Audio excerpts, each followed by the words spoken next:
few weeks ago, I went to see Sarah Wynn-Williams talk about her book, Careless People. And you may have heard already that it's actually quite hard to do that because Sarah Wynn-Williams has been gagged by Meta. She isn't even allowed to read passages from her own book in public or be in a venue where they are selling the book. But we went to see her talk anyway because her experiences can help inform our actions. And talking to her made me feel more optimistic about our responsible tech and AI future. I'm Dr. Becky Sage, former tech founder, Royal Society entrepreneur in residence, and since exiting my own business, I've worked with hundreds of other tech founders. I'm also a social media lover and a tech bro monolith hater, so yes, I do carry some bias as I go into our deep dives. Let's see how much that will show today. This episode is part 2 of our Meta deep dive in the show that I like to call Is It Marmite? I look at businesses that shape the world one way or another and ask, do we love it or do we hate it? Are we able to go beyond the headlines and the politically driven sound bites to better understand how tech founders are how they are? How that turns them into these tech leaders that we see today, and how we might build more responsible business or technology in the future. I have a really strong belief that by being better informed about the stories of those who are in leadership positions right now or who have gone before us, and by looking through both systemic and founder eyes, we can actually get to the crux of some of the issues and find ways to embrace technology ethically. My goal is to ensure there is no rage baiting and no hyperbole here. Ironically, I think that's why the algorithm hates me. Just when I'm over here spending all my time defending it. Maybe it is a toxic relationship after all. The second part of these deep dives generally focuses on the vision, the successes, the positives, the halcyon days of the business that I'm looking into. If you've watched part 1 of my Meta deep dive, then you'll already know that the honeymoon days are long over. In fact, they were really quite short-lived. Mark Zuckerberg got very used to talking to lawyers before he was even barely out of his teens. But that's not to say that there weren't any benefits created by Facebook. If you read Accidental Billionaires or Careless People, you might get the impression that those benefits were accidental. But there was one benefit that Mark Zuckerberg was trying to achieve in the beginning, and that was to create these exclusive spaces for college students to connect. But as we know, social media has gone far beyond that, for better and for worse. The back end of the 2000s and early 2010s were a time when everyone's imaginations were getting set on fire by what might be able to be done with the internet and with social media. People were trying to figure out what it could do. When I think of the struggles that a lot of the founders I know go through, what they're trying to do is find product market fit. And one of the things that messes them up as they're going through this journey is that they already know one size doesn't fit all. They already know that Facebook and other Silicon Valley startups could break some of the business rules. See, some businesses lean into the disruptive, big money approaches of Silicon Valley, but that's not always possible for everyone. Circumstances, connections, and timing makes all the difference.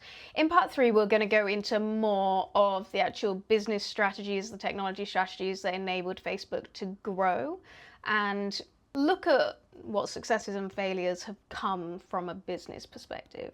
We're going to see how it evolved from Facebook into Meta. And throughout this series, we're going to look at why the rules that worked for them do not necessarily work for everyone, especially if you're a responsible founder. All that being said, Mark Zuckerberg did understand something. He understood in the early days the importance of connecting college students. It's a pretty good beachhead market. And of playing into the exclusivity.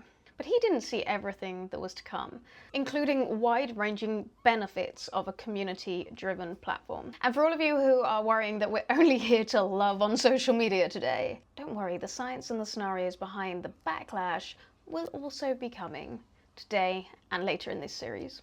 Because social media is rightly in the bad books today. Something has to be pretty toxic for governments to ban it and millions of people to stop using it. Interestingly, people would actually rather talk to an AI than they would talk to humans on a community-driven social media platform. And that's largely because of the decisions social media companies have made. The social media companies got it wrong, even if they've shown business success. Their disruptive business models, their lack of care, the harm that gets done to children, that's unsustainable. So there is something here for responsible tech founders to consider. Are you ensuring that you hold on to your principles, even if the capitalist pressures from the investment ecosystem, the wider markets, are really pushing back against it? And don't worry, I'm very well aware of the contradiction of working in commercialization and entrepreneurship and also really questioning some of these values and principles that hold up a capitalist system. And to those who build innovation ecosystems, what has to change to ensure that founders don't have to choose between the safety of their users and being able to pay their bills? What a brilliant anti-hero case study Meta is for this. One of the interesting things about Meta is they didn't get big just because Peter Thiel decided that they were malleable enough to blitzscale them. And you can go back to episode 1 for the origin story. They became big because people flocked to social media platforms. And that's because it had something to offer. In my opinion, that thing it had to offer wasn't hollow, it was something incredibly real. And actually, it still does offer something. Like, I promised no hyperbole in my episodes. So when I tell you that I don't think I would have even survived without social media, I'm not exaggerating. But this is why, even though I'm not here specifically to talk about social media bans today, I think that blanket, badly thought through bans are not helpful. What we really need to be asking is, how do we remove the negative stuff? How do we build and design in such a way that we see the positives, the benefits, without having those negative impacts? And I'd love to know what positive things you've got from social media. Are they worth it? Let me know in the comments. 4 years ago, I was struggling. I was noticing this pattern of burnout, which was also accompanied with consistently trusting the wrong people in my career. While I'd managed to achieve some success, I still felt like I was struggling. Life seemed so much harder for me than everyone else around me. I googled stuff like, why am I so fatigued all the time? Why are social situations so frustrating and boring? And leave me feeling like I have a hangover every time I spend a couple of hours at a networking session. Why does going to an office make me so exhausted? Why does it take me so long to emerge from an autoimmune flare when I feel physically better? I didn't ask the question specifically, but I got served a bunch of autism content on YouTube. I started listening to other people's stories, understood the difference between how women and men experience autism, and I felt seen and understood. This wasn't a case of Dr. Google and worst case scenarioing. It was about suddenly understanding myself, a lifetimes of patterns that suddenly showed me a whole picture.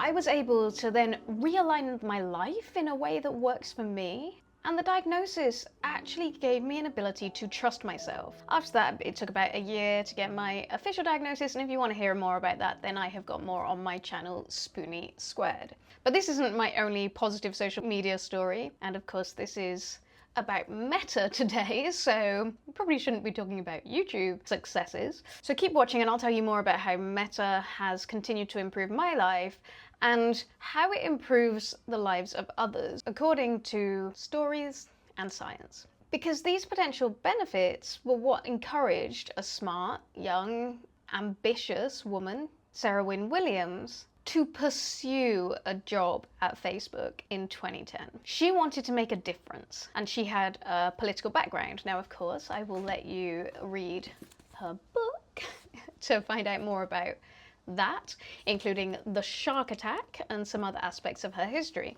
She'd previously worked at the UN, and when I went to see her speak, she said, of course, she went to the UN because she thought that was the place where if you wanted to make a real difference, that's where you do it. Unfortunately, it turned out that that was the place where what you actually did was spend many weeks arguing about where a comma goes, and real change was hard to find. However, the emerging tech sector at that time felt dynamic, disruptive, fast-moving, a place where there was real power. I guess be careful what you wish for springs to mind. So I'm gonna choose to read a segment from her book because she can't. Meta can't stop me. So in the book, she says, in early 2009, I was overcome by what I can only describe as a Facebook epiphany. It started small enough, Facebook was a lifeline for me. By mid-2009, while working on my embassy job, my fascination with Facebook evolved into an unshakable belief that Facebook was going to change the world. But whenever I tried to explain why I believed this, I just failed. She described it as an enormous new gathering place where politics could happen. Facebook and the people that ran it would be at the center of everything. They'd be setting the rules for global conversation. She also highlighted the power of the data that would be present on the platform, and she knew that this would be gold to governments. Whilst we could read between the lines with assumptions that said that maybe other leaders in Facebook didn't understand this power, one person definitely did, and that was the original investor, Peter Thiel, because he had established Palantir in 2003.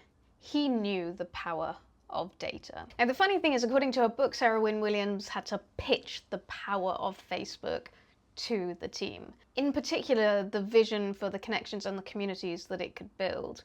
At the back end of the first episode, I think I had a lot of inklings, and as I've already alluded to in this episode, that this wasn't really something that was fully understood. But of course, Mark Zuckerberg is a smart person. I'm sure by 2010 he did understand the power of social media communities. But the Katy Perry song Raw kind of comes into my mind here. If you stand for nothing, you fall for everything. I think that for Mark Zuckerberg, Silicon Valley was the ultimate final club. Getting that validation from Peter Thiel really, really early on gave him the acceptance that was necessary to build the life he wanted to lead. But let's not pretend that that's unusual. Like, let's not pretend that most people on this planet don't walk around seeking validation from people they think are important. We all do it. I definitely do it. And the question is, like, once you're part of the club, can you even see a wider perspective when you're so deeply embedded in it? I'm also not suggesting that founders have to care about the specific impacts of their business. I actually think that this is something that sometimes is a little bit overplayed. For some people, our obsession is actually the process of business building itself. It could be in any sector, it could be having any type of impact, and you could dive into that and feel purposeful and motivated every single day. But that doesn't mean you should ignore the impact or the ethics. Those are both really important pillars of responsible innovation. So for the rest of this video, I'm going to have a look into some of the areas where social media has made a really positive impact and could continue to if the platforms were built in a different way, in a safer way. I'm going to start where I have the most value from social media. I'm not a content creator or an influencer, but social media platforms have played a really important role in my career. Facebook helped me build connections in the early years, and it kept me connected to people who ultimately have been good connections for my career. Well, Twitter was also very helpful in the beginning for brand building and for being successful at some of the events I was running. Instagram, YouTube, podcasting, LinkedIn, they're all platforms that I use now, Substack. And they've played a role in maintaining my portfolio career over the last 20 years. Now, I hate to bring up the autism again, but it does seem to be relevant in this particular context. I'm an autistic person with a chronic illness. Online communication, asynchronous communication, so times when I can step back, be in my own space, think about what I'm writing, think about what I'm saying, think about what I'm doing, without having other people around me, without having lots of stimulation, without having to expend the energy traveling to places. When I'm in a flare-up, those things are just impossible for me. And even when I'm feeling perfectly healthy, they're not the best for me. Traditional methods of communication, networking, relationship forming in the workplace were all still predominant when I entered my career. And to be quite frank, they're dangerous. And not just for someone like me where the social battery requirements are just way beyond my capacity. Perhaps more relatably to a wider group of people, as a woman in the workplace, as a young woman in the workplace, bullying, harassment, and SA were all present in the early years of my face-to-face interactions in my career. Now, don't get me wrong, I know that social media has its issues as well, but it is a way to express your opinions, your knowledge, your skills, helping you to grow and nurture relationships with new and old colleagues. It's not an income stream for me, and it doesn't have to be an income stream for it to be valuable, but it is a way to make the more political aspects of the workplace, i.e. the entire workplace, more manageable for me. Less like game playing, more like community building. That certainly works a lot better for me. Let me know if you feel the same in the comments. Let's go into some of the science, because research has been done on this, and I've got whole resource pages in the link in the description. You'll see some of the studies I've linked show that the benefits of social media for autistic people include more control over how they communicate, a greater sense of calm during interactions, and a stronger identity as part of an autistic community. A lot of what I was reading in these studies validates my own experience that social media can provide important information about autism to autistic people, which of course then has a knock-on effect of understanding yourself better, being able to manage your career better. But honestly, most of the research on autism and social media doesn't really go that far. It's related to identity as an autistic person, not actual career progression, and that's a wider discussion for my other channel. A 2022 session ran by the Autism Research Institute showed the importance of interest-based immersion, so hyper-focused on special interests. Now, I think this is a really important part of social media and autism and career intersecting. The reason it's beneficial is that it allows individuals to connect through deep niche expertise or interests. Anyone who has experienced the world the way I do knows that this is so much better than just generic small talk. Like I said, a lot of what I was reading here was backing up my own experiences that social media allows autistic adults to build networks, develop authority, and showcase their technical, creative, and wider skills being respected for them rather than their ability to play the boring professional games. Boring in my opinion. And those games are not just boring, they are destructive. Like, all of this is my life in a nutshell. When I figured this out, and every time I actually lean into this rather than feeling like I have to live up to how everybody else does it, good career things happen. And honestly, it's not because I'm creating anything with high reach or high views or anything like that. Just because I'm working in a way that works for me. Now, it's not just autistic people, and it's not just me that think that social media is good for their career. Anecdotally, many of my peers feel the same. And a lot of the science says that this is because social media gives you access to your weak ties. Those connections that might not be direct, but that can be really valuable in your career. According to Granovetter's 1973 theory, these weak ties actually play a much more important role than your strong ties, like the people who are your closest friends. And this network effect is something that I've definitely used within my career. That's where I've been able to make step changes and get into new opportunities. Friends of friends, introductions. I do the same thing for the people that I work with. But social media lets you take it a step further.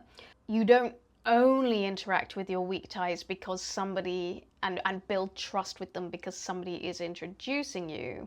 You can build that trust a lot more quickly through your content.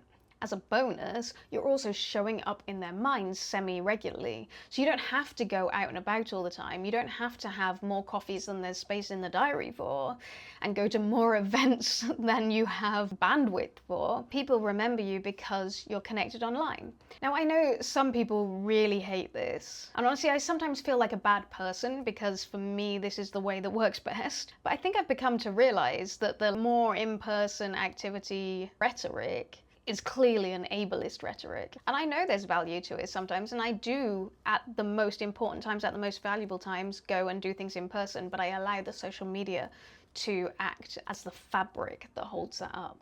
In 2022, a study was done on LinkedIn connections over 5 years, looking at 20 million people with 2 billion new ties. And in that time, 600,000 new jobs were gained by these people. And the key findings were threefold. The strength of weak ties was non-linear, so you can't just add as many people as possible and think that's going to be valuable in your career, despite what all those LinkedIn influencers make you think. The statistical analysis found that there was a U-shaped curve between how strong your tie is and whether or not it will help you in getting a job, with 10 mutual friends with the particular weak tie being the optimum. After that, there were diminishing marginal returns. Interaction intensity also played a part, and of course there was a variation by industry. Not all industries are better served by LinkedIn interactions. You might say, sure, but LinkedIn is actually about getting a job. It's about progressing in your career. So let's look at some Facebook-specific research. In a 2017 study in the Journal of Labour Economics, in a paper that was co-authored by a Facebook researcher, showed that strong ties were also very valuable in getting a job. You needed those weaker ties to reach out to more people, but the strong ties were the ones that were going to advocate for you.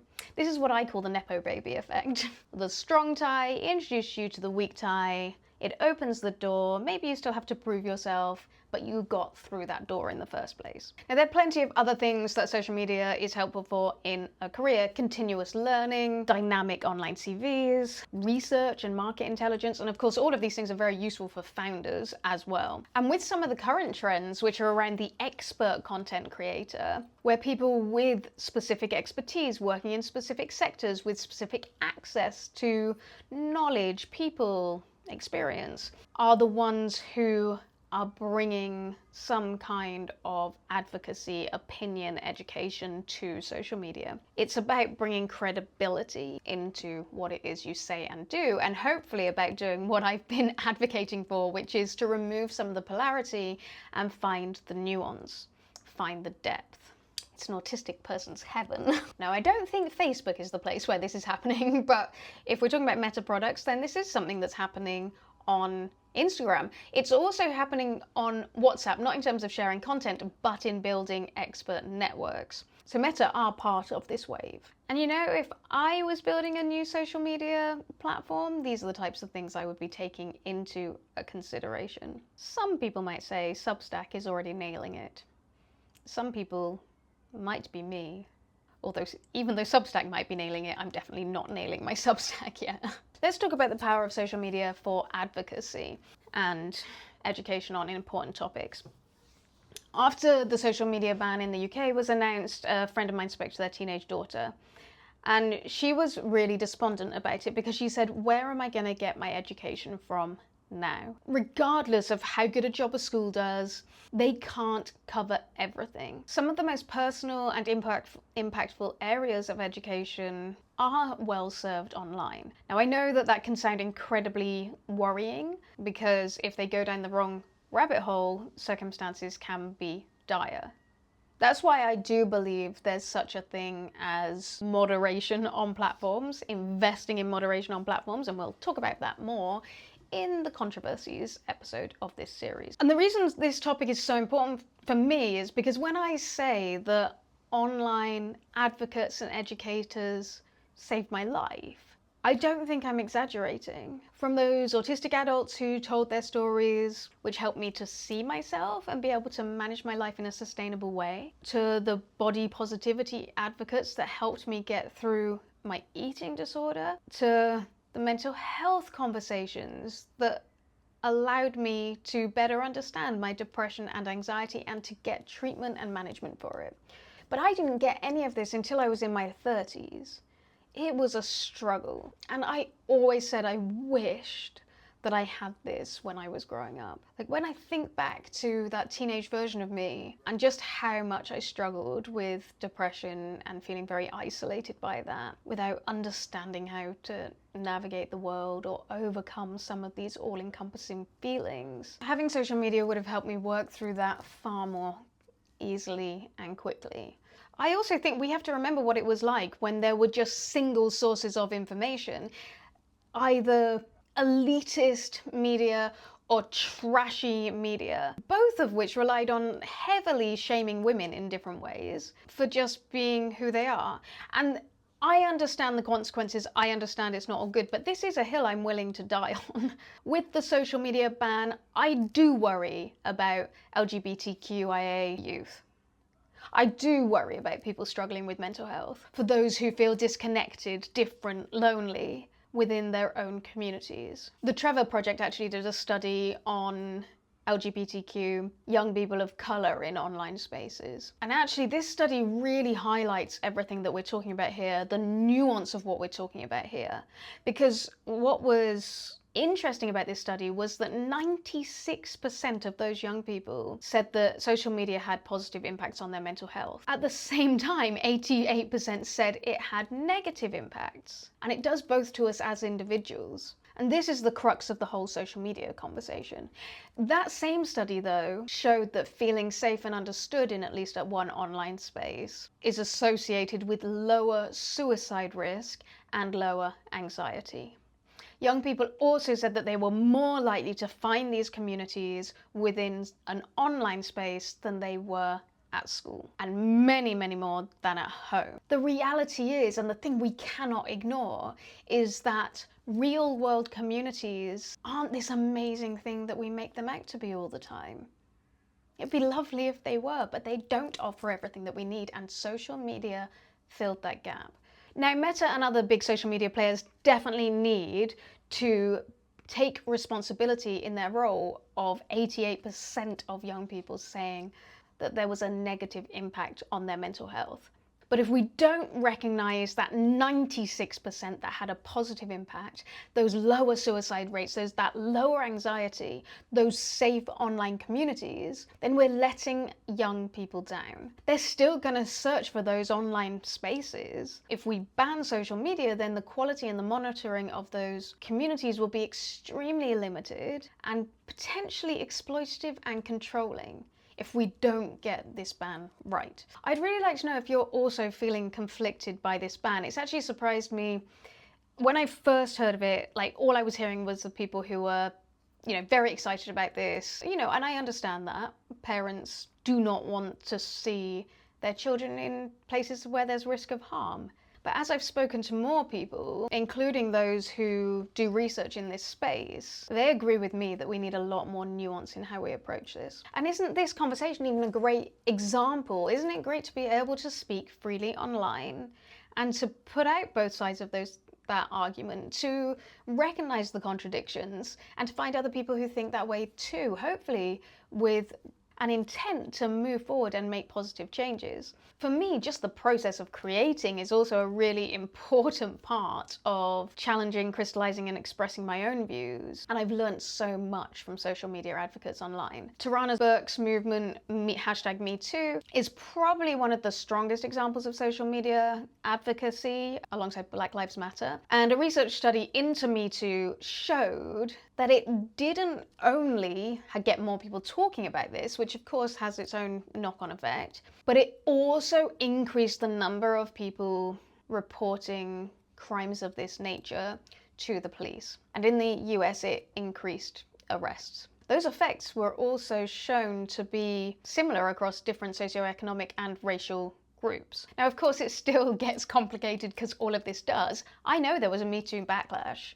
And there is actually data that says it was a contributing factor to the manosphere, with a rise of toxic masculine spaces online and misogyny in the workplace. But the fact that Me Too coincided with Trump's first term should also be noted here.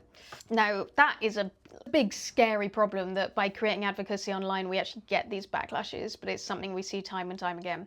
It says an awful lot about who we are as a society. And unfortunately, the design of social media algorithms is not helping that. This will certainly come up again in episode 4 of this series. Now, if you're like me, you're probably thinking, yeah, but Facebook is definitely not a place people go anymore to find out useful education or advocacy. But it is still the biggest social media platform worldwide, certainly in terms of monthly active users, not necessarily in terms of engagement. An extremely high percentage of nonprofits have Facebook pages. A third of the global population is on Facebook. But let's be real, if you're anything like me, most of what we're doing is very minimal on that account. Now, back in 2012, so in the early days of this social media dream, the halcyon days as I call it, there was a study done related to the I Voted campaign on Facebook. I don't know if any of you can remember that, but everyone went out, they did their, they got their little stickers, they posted, I voted. We do still see it on other social media channels now. And this was also written about in Sarah Wynn-Williams' book. It is thought that this produced an extra 60,000 votes, plus 280,000 through so-called social contagion, traveling through close friends, not weak ties. So we had that online to face-to-face pipeline, as we're seeing so many times here. But a more recent study showed that deactivating Facebook reduced political polarization, at the same time that deactivating also reduced the amount of factual information. I'm not sure if that's still the case on Facebook. Seems a little unlikely. Do you have to have polarization in order to be informed? I don't think so. We're already talking politics, so let's talk political organizing. And if you're sitting here wondering if Facebook ever asked the question, should Mark Zuckerberg take credit for Arab Spring? According to Sarah Wynn-Williams' book, they did. Which I think is a very weird way to think about power of a social media platform.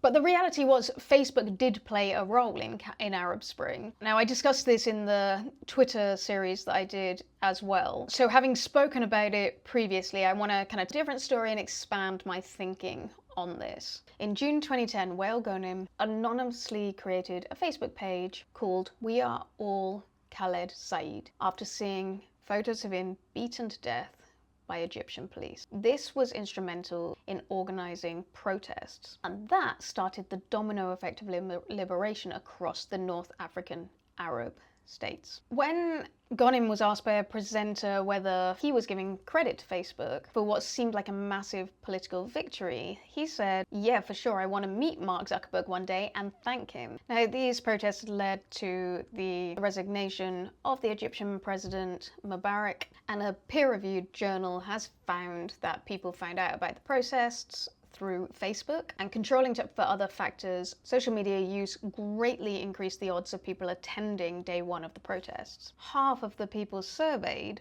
produced and shared visuals of those protests, which helped with that domino effect. By being on Facebook, they were able to share information that the regime could not control. Facebook helped to solve the coordination problem of that protest. However, there were also many things that went wrong and got turned around, also because of social media. When the Libyan-Canadian activist Hayat Manaina created pages for the Libyan youth movement, it started quite well for the first day or two, and then there was this massive wave of pro-Gaddafi followers that swarmed and overtook these pages. Her response: there are no words to describe how angry I am at Facebook and Twitter. The hate, the racism, the things they allow, the violence. So it helped the liberation, but it couldn't stop the backlash. And obviously today, sadly today, we are very used to that polarized view, to the acceptance of hate in the name of free speech. But at that time, this was a new phenomenon. I think that it's so vitally important that people have somewhere to gather both online and offline. It's vitally important that regimes can be challenged when there are attacks on civil liberties. But not every aspect of Arab Spring was helpful, and I don't think Facebook learned from that. In episode 4, we'll cover more revolutions that were fueled by Facebook with absolutely devastating impacts. For now though, I think that it's important to mention that technology platforms aren't what drive revolutions. People are what drive revolutions. Brave, strong, committed individuals who put their time, their energy, their lives on the line to fight against oppression. Technology can help facilitate that. And in fact, that coming together of people and technology is what has allowed some of that change to happen for the better. One of our current issues with technology is that we cannot see it with nuance. It's either tech is all bad or tech is the savior.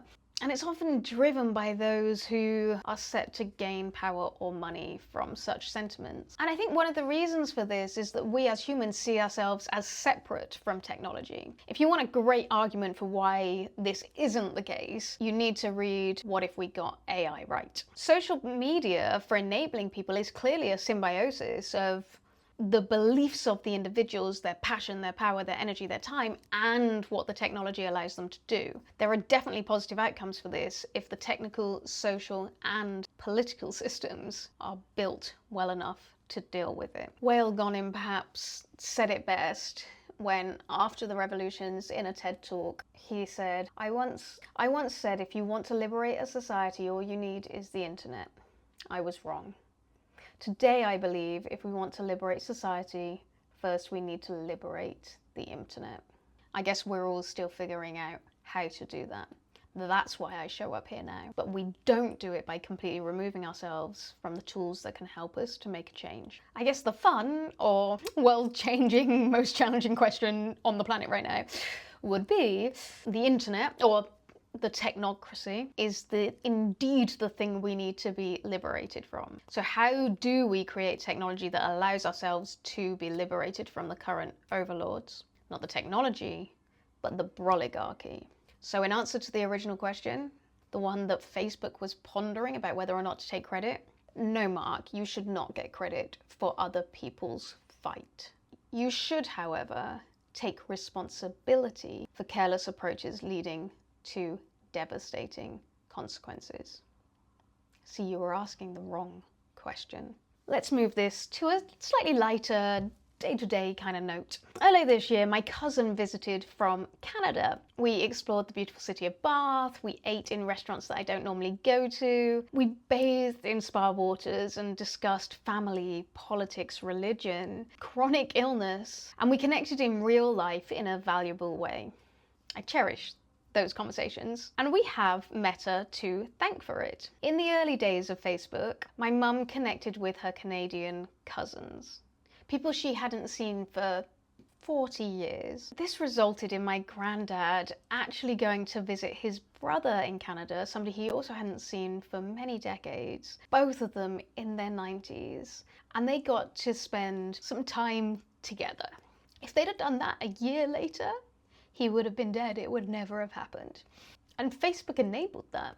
For us, the younger members of the family, Facebook also helped us maintain relationships, plan future trips, and then sharing the photos from those trips across the Atlantic. And via Instagram, we've kept those relationships going, leading to that most recent meetup in Bath. There aren't many other things I use Facebook for these days, and I assume most people are using it for pretty practical things. I'm part of a group of residents where I live. If our water goes off, then Facebook is the first place we go. Or if I'm tearing my hair out about the insane service charge prices, I head over to that Facebook group. And I feel slightly less alone, and sometimes I get actual answers. I've shared photos from theatre performances that I've done and had them shared back to me so I can keep those memories alive. And I connected to fellow scientists on a bus tour in Tenerife, and I still talk to some of those even though that was 20 years ago. My parents are part of a local group where they meet in person every week and wander around town. It's run by a professional photographer and they take photos on a certain theme. They then share those photos. Facebook is the tool that's used to facilitate this. It's a stereotypical and quite lovely use of Facebook. Of course, you wouldn't need to use Facebook for this. There are other tools that could do it. But there's something very sweet and whimsical and nostalgic about how communities can form online and then act in real life. What the social media does is give us critical mass to actually find others who care about the things that we do. What's quite scary is that sweetness, that whimsy, is also the thing that is then used against people. Back in 2007, studies were actually done on Facebook that showed that it did help to bridge social capital. So they were weak ties, maybe they're from the same town, but you don't actually know each other, and you were able to come together. It means there's a more diverse group of people, it's not in your normal social bubble. This was something that Facebook really helped with. And the benefits of that are increased self-esteem, increased life satisfaction. Maybe I am just holding on to nostalgia, but those things shouldn't be sniffed at. And we should be aspiring to that. And community goes beyond family and friends. Sarah Wynn-Williams discusses the organ donor initiative.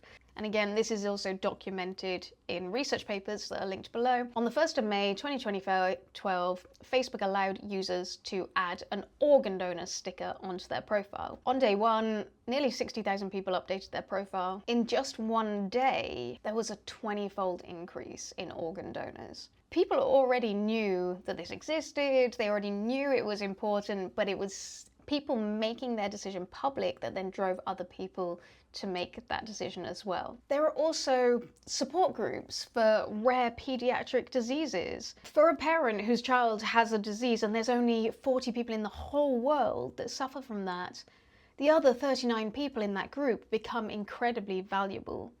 And they would have been completely inaccessible before social media. And there's many, many more examples of this, and I would be here all day. You probably think I've already been here all day. Very quickly, I want to discuss a couple more areas.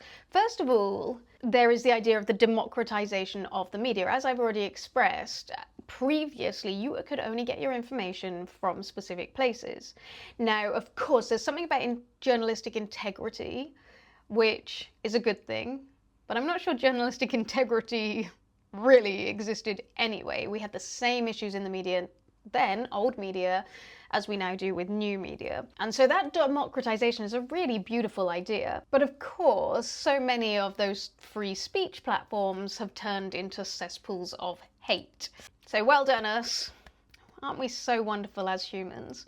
Later on in this series, what I'm actually going to show is that we can be wonderful as humans, but a few people have made bad decisions that have structurally allowed problematic things to become more obvious. What's kind of a wild statistic right now is that Facebook is the single biggest news platform. I'm not sponsored, but if you haven't heard of Ground News, maybe go there. And in 2025, social and video networks on the whole also for the first time overtook TV news channels as the primary source of news in the United States. Those original gatekeepers have been unseated, apart from the fact they now own a lot of the new media. We've already discussed Arab Spring, Me Too, body positivity, mental health, lots of things that show the positive aspects of democratizing the media. To me, like, still the biggest thing is just like how women were talked about. And I felt like even as a teenager, like that infiltrated to me so strongly in the 90s. And now I feel like that is so different. And yet, I completely understand that there are pockets of the internet where this is so much worse. But we had oppressive governments, Harvey Weinstein, hundreds of thousands of people abusing positions of power because they were part of the establishment alongside old media. New media, at least temporarily, blew that apart. But that pattern we've seen throughout this episode, positive impacts and then a backlash. The trouble is we wanted to democratize the media because it represented the establishment, but now technology companies are the establishment. If social media wants to be used to democratize media for positive impact, there is work to be done, not least decoupling this type of technology from the oligarchy. Because there's lots of concerns now. People report, in fact there was a Reuters report that said 73% of people say that they cannot tell real news from fake news anymore. I mean, I see that slightly positively in the sense of with old media, we were just fed one version of the news. And I don't think as many people were asking that question. So the dream of democratization of media, I don't think is a naive one, but I think it is lacking. Perhaps one of the issues is, which plays so directly into that backlash, do something good, bad backlash. That to me says poor, not well thought through design. Says to me, careless people in leadership positions. How are you going to ensure that as a leader, and by the way, I believe that everybody can be a leader, regardless of what role you play. But as you step into your leadership, how are you going to do that with care?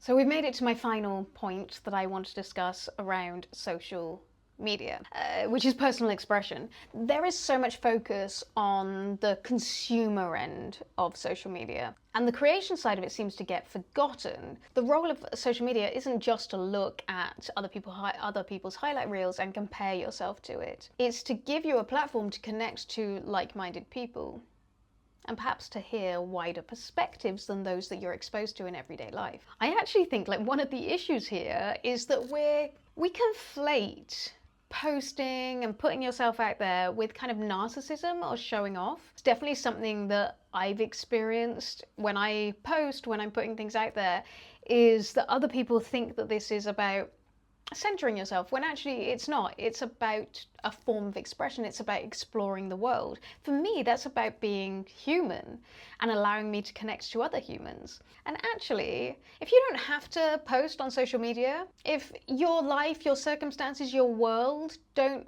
mean that like you've got no compulsion to do it and you don't want to do it and it adds no value to you, then great, good for you. But don't comment on other people who are doing it for all sorts of reasons. What, for me, that shows me is that you're privileged, perhaps you're ableist. It's not a pretty look, to be honest. If you can perfectly articulate yourself and navigate the world purely in face-to-face conversations, then good for you. Having places to create gives me purpose, helps me express myself, it helps me learn new things. And actually for me, I rarely scroll. I scroll for a couple of minutes and then I feel icky and tired and start comparing myself, and so I stop. Now, another study that was done showed that the act of just expressing yourself can actually decrease loneliness. And I fully see this. I see that for me, like, loneliness is not something that I experience all that often. I'm not surrounded by lots of people. In fact, I spend most of my time alone. And I think one of the reasons I don't feel lonely is because I lean into the things that matter to me. I do the things I enjoy. I spend my life doing things that feel meaningful to me. And so in this study that was done in 2013, and again, I know we're kind of looking back, but I want to look back because I want to be able to take the positive things before all the negative stuff took over. Actually showed that it wasn't always about the likes. Like, we know likes, etc., kind of give this dopamine hit, but it actually wasn't about that. It was the act of self-expression that added some of the value. Now, obviously the thing that we need to talk about, and we will do in part 4, is to discuss how the goal of social media companies has been to get people hooked. And not only people, to get tweens hooked before they even get to their teenage years. Their brains are developing on this. They can't recognize that icky feeling that I get when I scroll for a couple of minutes because they've been hooked on it since they were 10, 11 years old. And that's by design. That to me is, if we're going to say, like, what does good leadership look like, what does bad leadership look like, that is objectively bad leadership. And even though there are good things, for example, studies have shown that Facebook can increase self-worth after negative things happen. Curating a profile gives people a stronger sense of self. But now it seems that people are getting a stronger sense of an indoctrinated self. Not the real self, not the aligned, authentic self. They're getting an amplification of misguided beliefs. And they're getting purposefully addicted to something that can be dangerous. And this is all remarkably destructive. So it probably seems weird for me to then say I've always been a massive fan of social media. And that's because of the reasons explained in this episode. And that doesn't mean I'm naive to the issues. My vision is for social media that's not commercially driven, not run by monolithic leadership, and is designed with the knowledge of how to do it well. Not just how to create algorithms that push Mr. Beast and fake news to the top of recommendations. Perhaps the solutions are actually already there, whispering in the sidelines. Smaller niche platforms, communities that are being created elsewhere online, other platforms such as Circle, Mighty Networks, and Substack. I will still stand by the fact that the biggest issue I think there is in social media, and why we can't have a nuanced conversation around it, is that most people see it as a consumption tool. I mean, I'm never going to understand that. but it is real, and it's the consumption that really drives so many of those negative impacts. This is the fault of the design of social media by large social media companies. And I think it can be blamed on the people in leadership positions, on the startup and business ecosystem, and on the mismatch between this type of technology and capitalist systems. I mean, some might think it's a perfect match, but by the time you hear what I've got to say in episode 4, I think you will change your mind on that. I'm going to assume most people watching this do not think it is a perfect match, because even in today's episode, which is about the positive benefits, it's about the vision, it's about the successes, we've still seen so many of those issues come to light. I've said it before and I will say it again. To all the founders out there, ethical constraints are good things for you. They are creative constraints that allow you to be innovative and allow you to find opportunities where others are not. In the last episode, we discussed Mark Zuckerberg's comment about face smash. He said he had to take it down because it wasn't possible to keep it up at the same time as addressing ethical concerns. Broadly speaking, that's what he said, not verbatim. But let's be real, face smash wasn't a beneficial concept in the first place. The concept itself had ethical issues. Here, what we've explained today, there are beneficial concepts. How might we find ways to bring the benefits without the damage? Let me know your thoughts. In the next episode, we'll look at the business and technical growth of Facebook and what that tells us about responsible and irresponsible technology businesses. If you haven't already and you've made it all the way to the end, please subscribe to this channel, and I look forward to seeing you again next week. Bye.